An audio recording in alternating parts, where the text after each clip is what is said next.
अस्सलाम वालेकुम, आप देख रहे हैं डॉन न्यूज़ में कमेज़बान अब्दुल गफ्फार। पुराम रिप्ले के एक और एपिसोड के जनाब। और जनाब आज एशिया कप का आगाज़ हो ही गया और पाकिस्तान बामुकाबला नेपाल मुल्तान का है ग्राउंड। और हमेशा की तरह एक बड़े टूर्नामेंट के आगाज़ में कह लें, बायलैटरल सीरीज़ के आगाज़ में कह लें, पाकिस्तान की बैटिंग स्ट्रगलिंग, लेकिन बाबर आजम चूँकि क्रीज पे मौजूद हैं और एक अच्छी पार्टनरशिप रिजवान के साथ उनकी हुई है, इफ्तिखार उनके साथ अच्छी बैटिंग कर रहे हैं, तो पाकिस्तान का स्कोर है जनाब 185 रन 4 विकेटों के नुकसान पर। लेकिन क्या नेपाल जो कि पहली मरतबा पाकिस्तान के खिलाफ मैच खेल रहा है, पहली मरतबा एशिया कप में मैच खेल रहा है, क्या उसके खिलाफ हमारी बैटिंग की ऐसी परफॉर्मेंस होनी चाहिए थी? क्या पाकिस्तान की बैटिंग अप्रोच ठीक है?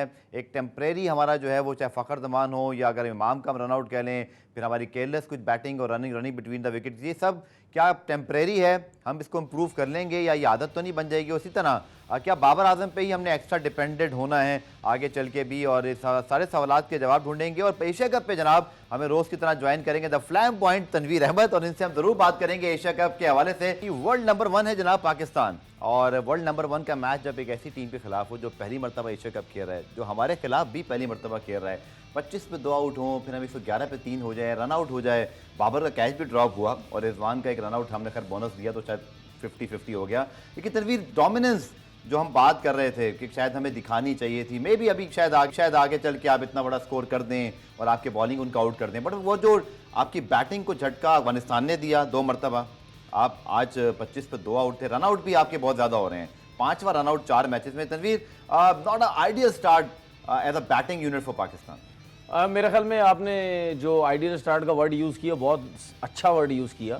मैं ये बोलूँगा बहुत ही पुअर किस्म की इन्होंने स्टार्ट की है, सेल्फिश इनिंग किस्म की इन्होंने जो है वो स्टार्ट की। और मैं कभी भी इस बात से पीछे नहीं हटूंगा। मैं कल भी बोलता था, मैं आज भी बोलता हूँ, बहुत गंदी अप्रोच के साथ हमारे दोनों ओपनर्स आए हैं खेलने।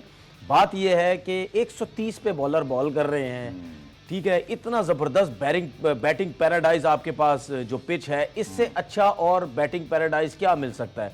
7 ओवर में कोई 25 या 30 रन थे इनके। मेरा इन दोनों से ये सवाल है, चाहे फ़खर जमान हो चाहे इमामुल हक साहब हो, मेरा इन दोनों से सवाल ये है कि 125 से 130 के बीच में बॉल कर रहे हैं, क्या बहुत बड़ा स्विंग कर रहे थे या क्या बहुत कोई सीम हो रहा था कि आप क्रीज पे खड़े होकर आप खेली जा रहे हैं?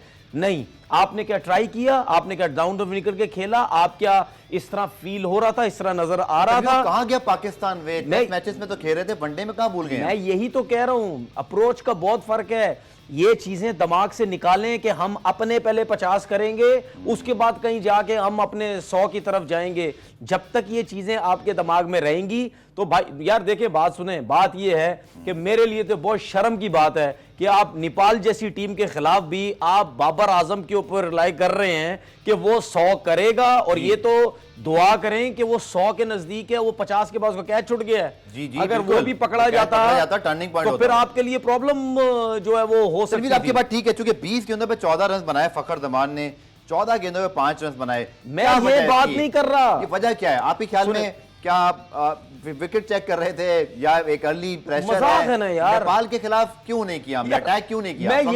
मैं यही तो कह रहा हूं ना भाई, मैं अगर इनके अगेंस्ट रहता हूं हर चीज पे, तो यार मुझे ये लोग ही सवाल एक जवाब बता दें कि भाई क्यों नहीं आप लोग इस किस्म की क्रिकेट खेलते? क्या आउट होने से डरते हैं? तो मतलब क्या वजह क्या है? कोई रोक रहा है यार?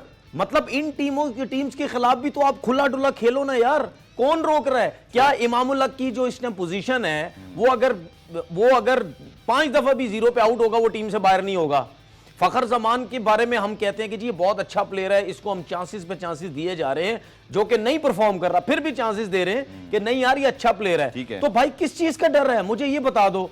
रन आउट आप हो रहे हो, शॉटें आप गलत, आप मार के रन आउट के बात करते हैं। वैसे बाय द वे आज चूंकि 15 साल बाद एशिया कप का आगाज हुआ है, नहीं मुझे ये देखें बात में खुशी के नहीं मैं वो बात नहीं कर रहा, आप सारी बातें जी बिल्कुल आपकी खुशी मनाएंगे, अच्छी क्रिकेट खेलो, चाहे एशिया कप पहली दफा हो रहा हो, चाहे वर्ल्ड कप कोई 25 साल बाद पाकिस्तान में आओ, मेरी सोच कोई नहीं बदल सकता। सेलिब्रेट करते हैं अच्छी क्रिकेट खेल के, बिल्कुल यार, I totally agree with you. अब मुझे ये बता, अच्छा मुझे एक चीज बताएं, अभी जो पाकिस्तान की पोजीशन है, अब बाबर आजम 100 करता है, मुझे तो ऐसे लग रहा है कि वो 150 ही ना कर जाए कहीं। उसके बाद इफ्तिखार जो है वो भी, ये लोग भी बैटिंग कर ही रहे हैं ना, बॉल टू बॉल खेल रहे हैं, चौके लगा रहे हैं, रन्स बनाने की कोशिश कर रहे हैं। अगर ये अब यहां से अभी तकरीबन 35-36 ओवर में तकरीबन 190 रन थे इनके, ठीक है, आपके कम से कम 30 ओवर में इस टीम के खिलाफ 200 रन होना चाहिए था। कम से कम 200 रन। तनवीर, आप चूंकि एक्सपर्ट हैं, अब विकेट चूंकि डेफिनेटली मैंने भी नहीं देखी। अच्छा सुने, ये आपको भी पता है विकेट पे क्या राय है? हर जगह पे ये बात हो रही थी कि पाकिस्तान अगर बैटिंग करेगा तो 350 रन कम से कम करने चाहिए। बिल्कुल। इसका मतलब मैं गलत तो नहीं हूं? हर जगह ये बात, उसकी सबसे बड़ी रीजन ही यही है, टीम आपके सामने वीक है। अब मुझे ये बताएं, अगर वीक टीम के खिलाफ भी आप ठक्का लगा के खेलते हैं और आउट होते हैं ना, तो हम क्यों नहीं फिर तगड़ी क्रिकेट खेलते वीक टीम या अच्छी टीम के खिलाफ? हमारे दिमाग में ये होता है यार हम कहीं आउट ना हो जाए, यार हम कहीं आउट ना हो जाए। यार हमारे फर्स्ट क्लास क्रिकेट के अंदर मैंने कितने बैट्समैन देखे हैं, फर्स्ट क्लास क्रिकेट की बात कर रहा हूं, जब पंजाब की पिचेस पे खेलते थे उनसे रन्स नहीं होते थे, लेकिन आपने भी इतना अरसा कवर किया, लेकिन जैसे वो कराची की पिचेस में आते थे धड़ाधड़ रन्स करते थे, बेशक टॉप की बॉलिंग भी लगी हुई हो। क्यों? क्योंकि पिचेस जो है वो बहुत आला फ्लैट पिचेस, बैटिंग पैराडाइज होते थे। मैं चाहूंगा बिकॉज यू आर एक्सपर्ट यहाँ पर, मैं तो सिर्फ वो चीज जो शायद कुछ कमेंटेटर्स कह रहे थे या जो कमेंट्री हो रही है क्रिकेट इन्फो पे कि थोड़ा सा विकेट मुश्किल लग रहा है क्या, लेकिन मैं एक बात बोलूंगा, जितनी मुश्किल विकेट हो, नेपाल तो आसान है ना। आपकी ओपिनियन क्या ये बहुत आसान बैटिंग विकेट है, थोड़ी सी मुश्किल है जिसको हमने और अपने लिए मुश्किल बना दिया? आपका एनालिसिस यार मुझे एक बात बताइए, एक टीम पहली दफा एशिया कप में आई है, ठीक है, मैं आर्गुमेंट कर ही नहीं सकता। ठीक है, पहली दफा एक टीम एशिया कप में आई, बात है। उनके बॉलर्स के ऊपर कितना प्रेशर, कप्तान के ऊपर कितना प्रेशर, संदीप लम्बी-चाने के अलावा किसी का नाम भी इतना राउंड नहीं है। या तो आप ये टेंशन में हो आपके हो कि 150 पे बॉल कर रहे हैं, इस पेस के बॉलर्स को यार आप यकीन करो। अब मुझे लोग पता क्या कह रहे होंगे, ये क्रिकेट को क्रिकेट समझ ही नहीं रहा। ओ भाई, क्रिकेट को क्रिकेट समझ रहा हूं मैं, सामने वाली टीम को नहीं समझ रहा। परवाह करनी है लोगों की, लेकिन अच्छा एक सवाल, अगर मैंने लोगों की परवाह करनी होती ना, तो मैं 10 साल हो गए मुझे काम करते, मैं यहाँ नहीं होता आज। एक सवाल फिर हम जरा ओपनिंग सेरेमनी और जो आज ग्रैंड मस्ती और सारा कुछ हुआ, ओपनिंग सेरेमनी सारा कुछ पे बढ़ते हैं। अच्छी बात है, लोग सेलिब्रेट कर रहे हैं, बहुत गर्मी है, मुल्तान के लोग मैच देखने, ये भी एक बड़ा पॉजिटिव इंपैक्ट है। लेकिन तनवीर, आयरलैंड के, मैं चाह नहीं रहा था लेकिन प्लीज़ मुझे कहने दें, आयरलैंड के खिलाफ भी हम एक बहुत बड़ा मैच हारे हुए हैं। जिम्बाब्वे ने अभी वर्ल्ड कप में हमें हरा दिया। इसी तरह हमने बहुत सारे क्लोज मैचेस जो है वो जीते हैं। अफगानिस्तान तो हमारे खिलाफ 2019 में इतना करीब आ गया, अभी नसीम शाह ने 2 छक्के और फिर 1 छक्का मार के मैच जितवाया। तभी ये छोटी टीमों के खिलाफ हमें हो क्या जाता है कि हम वो एक बात यही मशहूर है कि हम ऑस्ट्रेलिया या नेपाल हो या अफगानिस्तान, हम सबके खिलाफ एक जैसा खेलते हैं। बट ये एक अजीब सी बात है जो लोग कहते हैं, हमें इन टीमों को डोमिनेट करना क्यों नहीं आ रहा, हम क्या प्रेशर ले लेते हैं, हमने कोई गेम प्लान नहीं बनाया हुआ। ये लगातार हो रहा है, अगर आप देखें Afghanistan very 3 time close, very near to beat Pakistan. अच्छा मुझे एक बात बताएं, फिर आपको पता है इन्हीं चीजों की वजह से एक मैं वर्ड यूज करता हूं जिसपे लोग मुझे कहते हैं ये क्या बातें करता है, इन्हीं हरकतों की वजह से फिर मैं कहता हूं आप लोग तुक्के में रन्स करते हैं। मतलब हल्की टीम के खिलाफ आप बिल्कुल नीचे चले जाते हैं, अच्छी टीम के खिलाफ वो बहुत एक्स्ट्राऑर्डिनरी वर्ल्ड नंबर 1 आप है ना, तो अभी इसलिए में ज्यादा एक्सपेक्टेशंस है। जाहिर सी बात है यार, वर्ल्ड नंबर 1 की तरह खेले तो। अच्छा वर्ल्ड नंबर 1 हुए कितना टाइम हो गया? अभी जुम्मा 8 दिन ताजा हुए हैं जी। तो ताजा अगर नंबर 1 हुए तो दिखाओ तो सही ना नेपाल वालों को, ताजा हुए हैं हम। अच्छा एक एक्सक्यूज वो भी चले, मैं सारे वो एक्सक्यूज कर रहा हूं जो शायद मैं आपसे आर्गुमेंट करता था, लेकिन आज मैं खुद आपसे। अच्छा एक चीज और बता दूं, अभी जो हमारा स्कोर है ना, अभी जो हमारा डबल हो जाएगा, अभी जो हमारा स्कोर है जी, अभी मैं फिर वही बात बोलूं, अभी इमाम अगर खेल रहा होता ना तो ये रन्स भी नहीं होते, ये और उससे कम होते। अच्छा चलें एक और बात, क्या ये मतलब हम ये भी नहीं कह सकते ना कि हमें कोई T20 फॉर्मेट में 1 महीने बाद डायरेक्ट वनडे क्रिकेट मिल गई? हम तो 3 वनडे अफगानिस्तान के खिलाफ खेल कर आए हैं, वहां भी हमें स्पिन बॉलर्स के खिलाफ ही तनवीर खेलना था। तो सवाल नहीं उठ रहा आपकी हाँ बिल्कुल, यहाँ तो आप अपनी कंडीशन में खेल रहे हैं। सवाल नहीं उठ रहा कि फिर हमारी बैटिंग ठीक नहीं है, जो बैटिंग कोच है उन्होंने क्या गेम प्लान दिया है। चूंकि अगेन मैंने आपसे बात की थी तनवीर, और आप लोगों को शायद उस वक्त अच्छी नहीं लगी थी, और मैं अभी भी उस बात पर कायम हूँ कि पाकिस्तान वान, बाबर, शाहीन, हारिस की इंडिविजुअल ब्रिलियंस पर बहुत अरसे से रिलाई किए हुआ है। हमारा वनडे का कोई ट्रू टेस्ट नहीं हुआ ना हम इंग्लैंड से जीते हैं, ना हमने कोई साउथ अफ्रीका को हरा दिया है, ना हमने कोई ऑस्ट्रेलिया को बहुत मैचेस हराए हुए हैं। हम बहुत आसान रूट से वर्ल्ड नंबर 1 बने, हमें बहुत कहते हैं ना आई ओपनर किस्म का टेस्ट मिल जाए। आप ओपनर्स बदल दें, आप अपनी बैटिंग देखना कैसी हो जाएगी। चले मुझे एक ब्रेक लेना है। बदलने के साथ साथ अगर नहीं भी बदलते उनकी अप्रोच चेंज करें, फिर आप देखना कितना फर्क होगा। एग्री विद यू हियर, क्योंकि अगर आप मुसलसल चौथे मैच में आप डोमिनेंस नहीं दिखा पा रहे और आप नेपाल के खिलाफ भी स्ट्रगल कर रहे हो, तो कि मैं तो ये सोच रहा हूं कि नेपाल के खिलाफ हमने 3 मैचेस की सीरीज ही खेलने की गल यही मुक जाएगी। आगे इंडिया आ रहा है, श्रीलंका आ रहा है, बांग्लादेश आ रहा है, तो तब आपको जो है ना वो अच्छा खासा टेस्ट होगा। चलें पुराने ब्रेक शामिल करते हैं, ब्रेक से जब वापस आएंगे तो फिर कुछ पॉजिटिव बातें करने की कोशिश करते हैं इस मैच पर, शॉर्ट कमर्शियल ब्रेक के बाद। रिप्ले में खुशामदीद, और Pakistan on recovery path now, और Babar Azam near his ODI 100, yet another ODI 100। लेकिन तनवीर, आज जो माहौल मैच से पहले डेफिनेटली बहुत गर्मी है, रियल फील असफत, जब मैंने भी चेक की आपसे कुछ चंद मिनट पहले 45, लेकिन मुल्तानी बड़ी तादाद में पहुँचे हैं और पाकिस्तान ने 15 साल बाद एशिया कप के मैचेस का इनेकाद। और फिर सबसे बड़ी बात आई थी जो बच्चे ग्राउंड आ रहे थे, और मुल्तान में आपने मैच रखा जहाँ PSL की ओपनिंग सेरेमनी पर लाहौर में भी आप करोगे। I think it's a big moment for Pakistan cricket to hosting multi nation tournament, और फिर हमें चैंपियंस ट्रॉफी 2025 को भी जेब में रखना है। बहुत सारे काम भी हमने करने हैं क्योंकि हमने अपने ग्राउंड को बेहतर बनाया। लेकिन अगर आज की हम बात करें तो Pakistan came a long way from that disaster of 2009 to then Afghanistan, then World 11, PSL matches to Asia Cup now। यार पाकिस्तान क्रिकेट बोर्ड ने काम तो बहुत करना है, लेकिन हमने भी बहुत काम करना है। जो पाकिस्तान क्रिकेट बोर्ड से स्पेशली मैंने एज अ टेस्ट क्रिकेटर पूछना है इनसे कि एशिया कप पाकिस्तान में हो रहा है, ये हर किसी की शर्ट पे एशिया कप के नीचे पाकिस्तान क्यों नहीं लिखा हुआ जो यहाँ पे लोगो लगा हुआ है सीधे? कहते हैं जी हाइब्रिड मॉडल, मैंने चेक किया इसको, वो कहते हैं हाइब्रिड मॉडल के वक्त ये डिसाइड हुआ था कि क्योंकि और लास्ट एशिया कप के बाद कि अब होस्ट का नाम नहीं होगा, लेकिन लास्ट टाइम होस्ट का नाम था। बात सुने, और आइंदा भी शायद होगा। मेरी बात सुने, बेवकूफ़ बनाते हैं इन लोगों को लोग, और हाइब्रिड मॉडल हो या कुछ भी हो, आप होस्ट हैं, आप होस्ट हैं। अच्छा, उसके बाद बात ये है कि आपने अपनी किट के नीचे भी, एशिया कप के नीचे अपनी किट पे भी पाकिस्तान ने लिखवाया हुआ, आपको वहाँ सख्ती करनी चाहिए थी। अब मुझे बात बताओ, ये क्या शादरा में हो रहा टूर्नामेंट है? या लालू खेत में हो रहा टूर्नामेंट? किसी को क्या पता एशिया कप हो कहाँ है? ये तो बता दो जरा मुझे। होस्ट कौन है? होस्ट कौन है इसका? है कौन होस्ट? तो बात ये है कि थकी हुई सोचें इन लोगों की, थर्ड क्लास बातें इन लोगों की, ठीक है, बातें इतनी बड़ी बड़ी करते हैं। ओ भाई, हाइब्रिड हो या कुछ भी हो, किसी भी टूर्नामेंट में हो, श्रीलंका का आई थिंक मैं गलत नहीं हूँ, एशिया कप था, वहां से दुबई के अंदर शिफ्ट हो गया, तो क्या श्रीलंका नहीं लिखा हुआ था?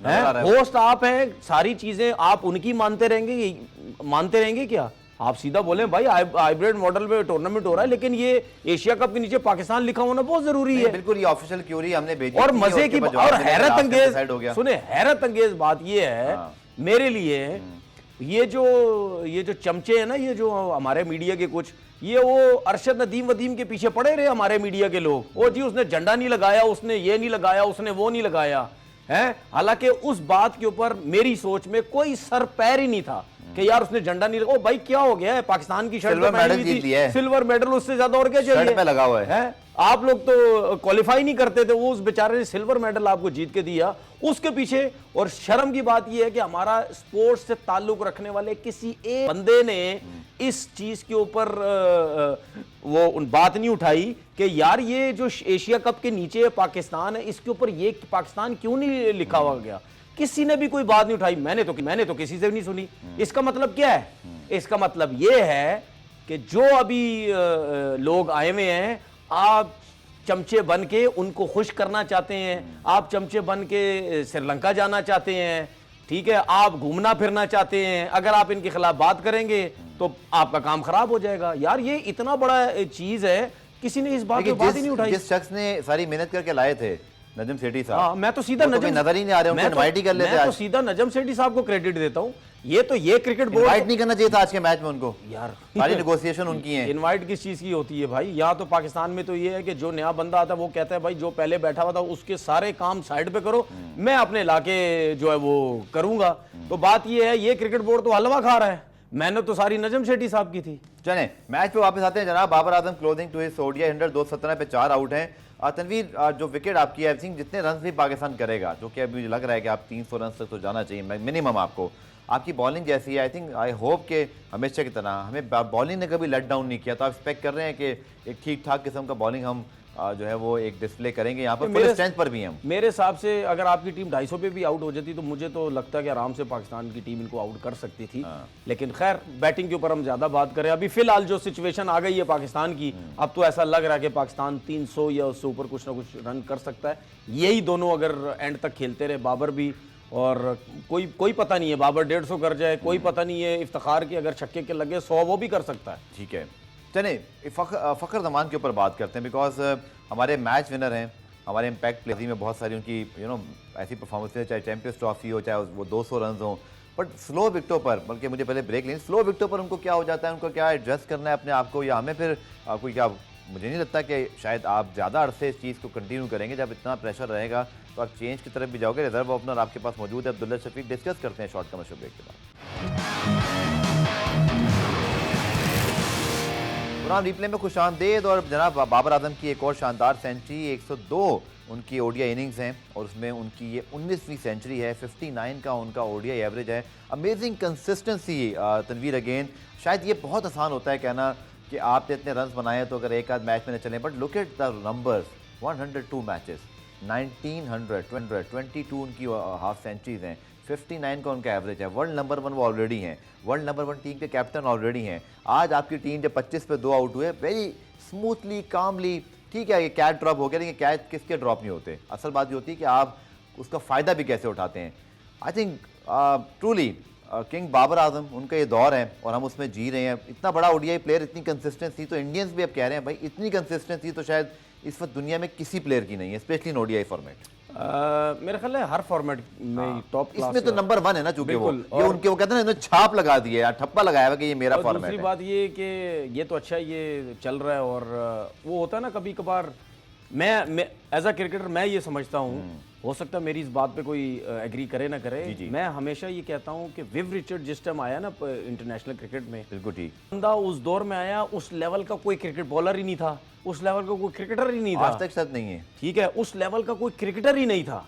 अब मेरी बात समझने की कोशिश करें, मैं कोई Way ahead Viv of his Richard time। को और बाबर आजम को मिला नहीं रहा आपस में। सही कह रहे हैं आप। मैं ये कह रहा हूँ कि उस दौर में जब विव रिचर्ड आया था तो वो तो एक्सेप्शनल चीज आ गई थी, वो बॉलर संभाल ही नहीं पा रहे थे, इसको संभाले कैसे। आउट ऑफ सिलेबस आ गए। आजकल के दौर में बाबर आजम जिस तरह परफॉर्म करता है तो उस पे मुझे ऐसा एक चीज फील आती है कि जो टैलेंट बाबर आजम के अंदर है, एक्स्ट्राऑर्डिनरी टैलेंट, उस टैलेंट को बॉलर्स पकड़ ही नहीं पा रहे कि यार इसको हम किस तरीके से पकड़ें। ठीक है, ठीक है, तो मतलब जिसकी वजह से, और दूसरी बात ये तो अच्छा है कि बाबर आजम जो है वो, अब मेरी बात तो डिबेट भी नहीं होती है, वो पीछे चली गई है। नहीं, मुझे हंसी आपकी ये सब बात खत्म हो जाता है तो। मेरी कहने से पहले ही आप क्यों हंस रहे हैं? मैं कोई अजीब सी बात करूंगा इस वजह से? देखिए, हो सकता है इस बात के बाद आप हंस जाएं। बाबर आजम अच्छा हो गया है कि वो, अल्लाह ना करे उसको कोई इंजरी वगैरह, अगर इंजरी होगी तो पूरी पाकिस्तान टीम बीमार पड़ जाएगी। बाबर आजम को सही करो किसी ना किसी तरीके से। ये सीरियस नोट है, बिल्कुल आप ठीक बात कर रहे हैं। बाबर आजम को अगर कुछ हो गया, या आपका शाहीन को भी आउट ऑफ फॉर्म हो गए, हाँ आउट ऑफ, इंजर्ड हो गए, टीम को बहुत ज्यादा प्रॉब्लम्स हो जानी है। बिल्कुल ठीक है। उस टाइम तक ना जाने दो कि हमें प्रॉब्लम कोई बैकअप बनाओ आप। बिल्कुल। अच्छा तनवीर, अब बहुत एक टेक्निकल सवाल, क्यों बाबर आजम इतने कंसिस्टेंट हैं, इतने वर्ल्ड क्लास हैं? उनका देखें, एक चीज़ मैं इमोशनल चीज़ भी बात बयान कर देता हूँ। उनका जो स्टार्ट है, उनके वालिद साहब की जो मेहनत है, उनकी जो एक ना हम्बल बैकग्राउंड से, बट उन्होंने अपना रास्ता खुद बनाया, अंडर 19 से लेकर यहाँ तक पहुँचे। और क्या आपके ख्याल में क्या ख़ास है बाबर की? टेक्निक बहुत आउटस्टैंडिंग है, वर्क एथिक्स बहुत अच्छा है, क्योंकि मैंने उनको पीएसएल से पहले भी 100 गेंदें नॉक करते देखा है। वो बंदा अपनी प्रैक्टिस करके जाता है। मुझे याद है जब उनके बड़े करीबी दोस्त की शादी, शादाब खान की या हारिस की थी, मुझे याद नहीं पड़ा, सॉरी अगर मैं भूल रहा हूँ, शादाब की शादी, उन्होंने एक चंद घंटे के लिए जाना था, क्योंकि अभी पीएसएल शुरू होने में कुछ 7-8 दिन थे। उस दिन वो स्पेशली सुबह ट्रेनिंग करने आए, नेशनल स्टेडियम कराची में, पूरा 3 घंटे अपना सेशन अकेले किया, शाम में शादी की अटेंड, अगले दिन सुबह वापस ज्वाइन कर लिया। वर्क एथिक्स बहुत ज़बरदस्त हैं, मेंटली बहुत स्ट्रॉन्ग है। Why Babar Azam is so consistent? क्यों उनकी गलती क्यों नहीं कोई पकड़ पा रहा? देखिए, सबसे पहली बात यह है कि इस किस्म के प्लेयर जो हैं वो कभी कभार आते हैं, कभी कभार पैदा होते हैं, 10-20 साल में एक। दूसरी बात ये कि अगर हम ये बात करें, वो और भी बच्चे थे जिनको क्रिकेट नहीं मिलती थी, जिनके साथ नाइंसाफियाँ होती थी, सही बात है। वो क्यों इतने अच्छे प्लेयर नहीं बन सके, वो कुछ भी नहीं। सही। आपकी सबसे मेन चीज़ जो होती है, एक तो आपके अंदर भूख होनी चाहिए, दूसरी चीज़ ये कि जब आप ये समझते हैं ना कि ये मैंने काम करना है, तो फिर आप दुनिया के हर काम को आप भूल जाते हैं। बिल्कुल ठीक है। आपने जब वो काम एक्स्ट्रा करना फोकस दिखाई देता है तनवीर का मुझे, कि सोशल मीडिया पे बहुत ज्यादा कुछ चीजें नहीं करते। अगर आप देखें तो कोई डिस्ट्रैक्शन दिखाई नहीं देती, इनका कोई बहुत स्कैंडल्स नहीं होते। आप समझ रहे हैं मेरी बात कि बहुत सारे क्रिकेटर्स बहुत सारी और चीजें करते हैं जो होनी चाहिए, मैं नहीं कह रहा, लेकिन बाबर का इतना फोकस है, लगता है कि बस ये वो कहते हैं ना, eat cricket, sleep cricket, drink cricket, लगता है सब कुछ क्रिकेट है इनके लिए। बाबर आजम को आप कभी सिर्फ वैसे ही नेट करते हुए आप अगर उसको देखें ना, चाहे वो घर पे भी कर रहा है, बहुत सीरियस करते हैं उसको वो। आप फोकस देखें, आप बाबर आजम का कितना ज्यादा होता है। वो ये समझता है कि यार दुनिया का जो भी टॉप प्लेयर है वो क्यों बनता है, वो ये समझता है कि ये जो मेरे पास फैसिलिटीज आई हैं, चाहे घर के अंदर आई हैं, चाहे 10 15 20 25 30 मिनट की जो भी आई हैं, इसको मैंने 100% देना है। और यही काम करके कोई पता नहीं, आप यहीं से बहुत कुछ जो है वो सीख लें। उसके बाद वो नेचुरली बहुत टैलेंटेड है। जब वो डोमेस्टिक में भी खेलते थे वो टैलेंट उनमें बहुत था। फिर उसके बाद ये होता है टैलेंट के साथ फिर आप बहुत जल्दी सिचुएशन को समझते हैं कि यार मैंने इस सिचुएशन में कैसे बैटिंग करनी है, किस टाइम मैंने क्या करना है। चलें, फिर उसके बाद आप मेंटली बड़े स्ट्रांग होते हैं। मैं इसमें मजीद बात करता हूं आपसे, आसानी टेक्निकल से एक आते पॉइंट नहीं में हैं। बात करेंगे शॉर्ट कमर्शियल ब्रेक के बाद। तो जनाब बाबर आजम पे हम बात कर रहे हैं और तनवीर उनकी जो 19वीं सेंचुरी 102 मैचेस में, आशिम आमला का रिकॉर्ड तोड़ा उन्होंने। 104 मैचेस में उन्होंने बनाई थी, 104 इनिंग्स में, और बाबर ने 102 में बनाई। इसी तरह आप देखें तो पहले 10 100 उनके जो है वो 68 मैचेस में थे, उसके बाद 9 सिर्फ 34 में बन गए। इतनी कंसिस्टेंसी ऐसा लगता है जैसे हर रोज़ क्रिकेट देखें और बाबर आजम की सेंचुरी देखें, इतना आसान लगता है। बट तनवीर वो जो एक बात है, जब मुझे याद है विराट कोहली इवन इंग्लैंड गए थे, उनकी एक एंडरसन ब्रॉट ने ऑफ स्टंप पे, चौथे स्टंप पे थोड़ी सी वीकनेस पकड़ी, बाद में ग्रेट विराट कोहली ने भी उसको काउंटर कर लिया। बाबर आजम की कोई ऐसी वीकनेस है नहीं, हालांकि उनके लोग गलत फहमी है वो जो हमने दूर कर दी थी कि सचिन तेंदुलकर के बाद उनका सबसे बड़ा एवरेज है अगेंस्ट लेग स्पिनर, तो वो भी स्क्वैश हो गया। ये कैसे अमेजिंग हो सकता है कि किसी प्लेयर की कोई वीकनेस ही ना हो, उसका कोई बैड पैच भी ना आता हो, माशाल्लाह भी कह देते हैं, ऐसा ना हो कि हम कोई यहाँ पे जिंक्स कर दें, but that is so amazing. देखें यार, सबसे पहली बात ये वो फोकस बहुत है। मतलब वो ये समझता है कि अगर क्रिकेट मेरी ख़त्म हो तो मैं इस लेवल पे अपने आप को छोड़ के जाऊं, वाकई दुनिया जो है वो बात करे। और स्टिल अभी तक लोगों ने करना शुरू कर दिया। 28 साल के उन्हें 5000 रन ऑलरेडी हैं, 19 सेंचुरी हो गई हैं।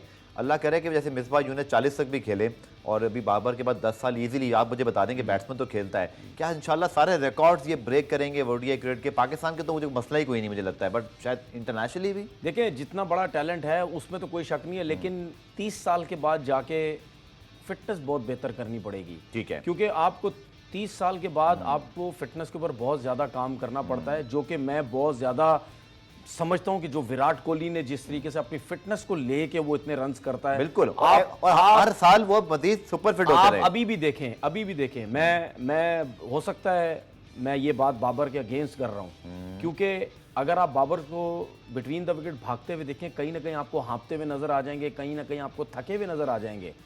जिस तरह आज उन्होंने 100 किया है, उसमें 2-3 रन करने के बाद वो कहीं नजर आते हैं। 45 फील थी, गर्मी बहुत ज्यादा, लेकिन बहरहाल इम्तिहान भी है। ये चीज विराट कोहली में मैंने नहीं देखी। ठीक है, आप कभी भी नहीं देखेंगे विराट कोहली में वो बिटवीन द विकेट आप फिटनेस पर काम करें। बिल्कुल, मैं और मुझे थोड़ा सा शको शुबा बाबर पे यही रहते हैं। वाइस तो क्लास है, इस चीज को आहिस्ता चलिए हमें पुरान के इख्तिताम पे जाने। पाकिस्तान 293 रन, बाबर के 144 ऑलरेडी हो गए हैं, 150 की तरफ बढ़ रहे हैं। और लगता है ऐसे कि सब वो जो माजी की बातें, हालांकि तनवीर ने शुरू में जो बातें की आप भूल नहीं सकते, लेकिन बहरहाल पाकिस्तान के फैंस जरूर भूल जाएंगे। 25 पर 2 भी कभी आउट थे, बिकॉज 45 ओवर में आपके 294 या 350 रन डेफिनेटली कर सकते हैं। इस मैच की प्रेडिक्शन मेरे ख्याल में मुझे लेने की जरूरत तो नहीं है, लेकिन मैं एक नेपाल मजाक कर रहे हो यार देखिए, मैं सिर्फ चाह रहा हूं कि आप बोल दें आप सिर्फ बोल दें कौन जीतेगा। मैं रिकॉर्ड मेरी दुआ नेपाल के लिए कि एक मैच तो जीते। अच्छा, आपने, मैं समझ गया क्या दुआ दी है आपने। चलें, पाकिस्तान अब ये लोगों ने समझना है। सही है। चलें, पाकिस्तान की amazing recovery thanks to Babar Azam, Iftikhar बहुत अच्छा खेले, और लगता है कि पाकिस्तान एक वही फिनिश करेगा जो हम एक्सपेक्ट कर रहे थे, लेकिन 25 पर 2 जो है वो हमें कंसर्न रहेगा। बाबर की फॉर्म बहुत अच्छी रहेगी, फ़खर इमाम को बहुत बेहतरी की गुंजाइश जो है वो निकालनी पड़ेगी। पुराना रिप्ले में आज के लिए इतने, कल दोबारा से मुलाकात होगी, तब तक के लिए अल्लाह हाफिज़।